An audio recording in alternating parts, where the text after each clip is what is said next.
स्वागत है आप सभी का एक बार फिर से। लोकसभा चुनाव 2024 के नतीजे बीजेपी के लिए मन मुताबिक नहीं रहे। पार्टी को महाराष्ट्र में महज 9 सीटें मिली।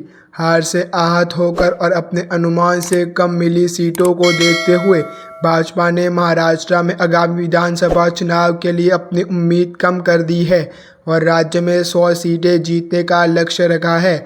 288 विधानसभा क्षेत्र वाले महाराष्ट्र में पार्टी के पास वर्तमान में 106 विधानसभा सीटें हैं और उसे अपने सहयोगियों शिवसेना और राष्ट्रवादी कांग्रेस पार्टी की मदद से आधे का आंकड़ा पार करने और 145 तक पहुंचने की उम्मीद है।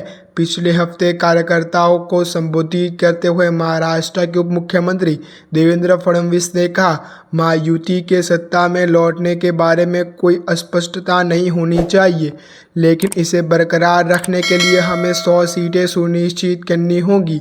अगर हम 100 का आंकड़ा पार कर पाए तो बीजेपी के बिना कोई सरकार नहीं बना पाएगा। लोकसभा चुनाव में महायुति और विपक्षी महाविकास अघाड़ी के बीच वोट शेयर में सिर्फ 0.3% का अंतर था। फडणवीस बार बार इस बात पर जोर दे रहे हैं कि वास्तविक वोटों के मामले में अंतर सिर्फ 2 लाख वोटों का है।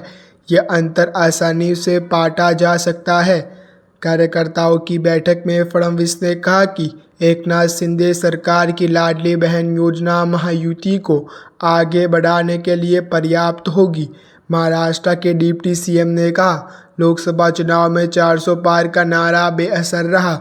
महाराष्ट्र में हमने कहा था कि हम 48 लोकसभा सीटों में से 45 से अधिक सीटें जीतेंगे, लेकिन इसका उल्टा असर हुआ। राज्य भाजपा के एक पदाधिकारी ने कहा, उस सत्रीय अभियान और अनुमान पर ध्यान केंद्रित करने के बजाय हमारे राज्य भर में वास्तविक से वास्तविक संपर्क के आजमाए हुए फॉर्मूले की ओर रुख किया है।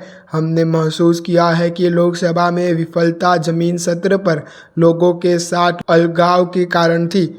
यह बदलाव भाजपा और आरएसएस के बीच बढ़ते सामान्य व्यय के बीच आया है। दोनों के बीच की कड़ी है फडणवीस, जिनके संग पृष्ठभूमि है और पार्टी के महायुति सहयोगियों के साथ सीट बंटवारे की बातचीत का नेतृत्व कर रहे हैं। पिछले कुछ महीनों में फडणवीस ने नागपुर में अपने मुख्यालय में आरएसएस के प्रमुखों के साथ कम से कम 4 बैठकें की है। राज्य भाजपा में 35 लाख सक्रिय कार्यकर्ता है, लेकिन उनका मानना है कि अकेले चुनाव जीतने के लिए पर्याप्त नहीं है और उन्हें आरएसएस के सहारे की ज़रूरत होगी। बीजेपी के एक सूत्र ने कहा, प्रत्येक विधानसभा क्षेत्र में भाजपा और उसके सहयोगियों के साथ पूर्ण सामान्य व्यय सुनिश्चित करने के लिए एक आरएसएस नेता और तैनात किया जाएगा। संघ कैडर महायुति सरकार के प्रमुख परियोजनाओं को जमीनी सत्र तक ले जाने में भी मदद करेगा। इसके अलावा सूत्रों ने कहा कि सभी हिंदू दक्षिणपंथी संगठनों को विधानसभा चुनाव के लिए अपने समर्थकों को जुटाने के लिए सक्रिय किया गया है, जिसके चलते सकल हिंदू समाज जैसे संगठनों ने बांग्लादेश में हिंदुओं पर हो रहे अत्याचार के विरोध में राज्य भर में सड़कों पर प्रदर्शन किया है। ऐसे संगठन लव और लैंड जिहाद पर रैलियां शुरू करने की योजना बना रहे हैं। आरएसएस को वापस अपने साथ लाने के प्रयास लोकसभा चुनाव के दौरान संघ और भाजपा बीच मतभेदों को देखते हुए किया जा रहा है। आम चुनाव में भाजपा के निराशाजनक प्रदर्शन के बाद दोनों के बीच मतभेद खुलकर सामने आए थे।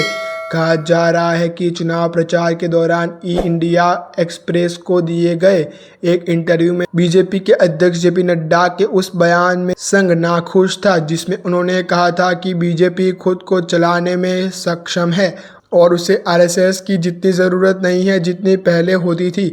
जिसके बाद जुलाई में आरएसएस से जुड़े एक मराठी साप्ताहिक ने गठबंधन के खराब प्रदर्शन के लिए अजीत पवार की पार्टी एनसीपी के साथ भाजपा के गठबंधन में जिम्मेदारी ठहराया है, जिसके कारण उसे 48 में से केवल 17 सीटें मिली। एक महीने पहले आरएसएस से जुड़े ऑर्गेनाइजर के एक लेख में पवार पर बीजेपी के ब्रॉड वैल्यू को कम करने और इसे बिना किसी अंतर के सिर्फ एक और पार्टी में बदलने का आरोप लगाया गया था। महाराष्ट्र में भाजपा और संघ के बीच समन्वय को भी झटका लगा है, क्योंकि राज्य भाजपा के पास 2021 से कोई संगठन महासचिव नहीं है। इस पद पर परंपरागत रूप से आरएसएस प्रचारक का कब्जा रहा है, जो संघ और पार्टी के बीच सेतु का काम करता था। ऐसी ही अच्छे न्यूज़ जानने के लिए आप हमारे यूट्यूब चैनल को सब्सक्राइब करना ना भूलें।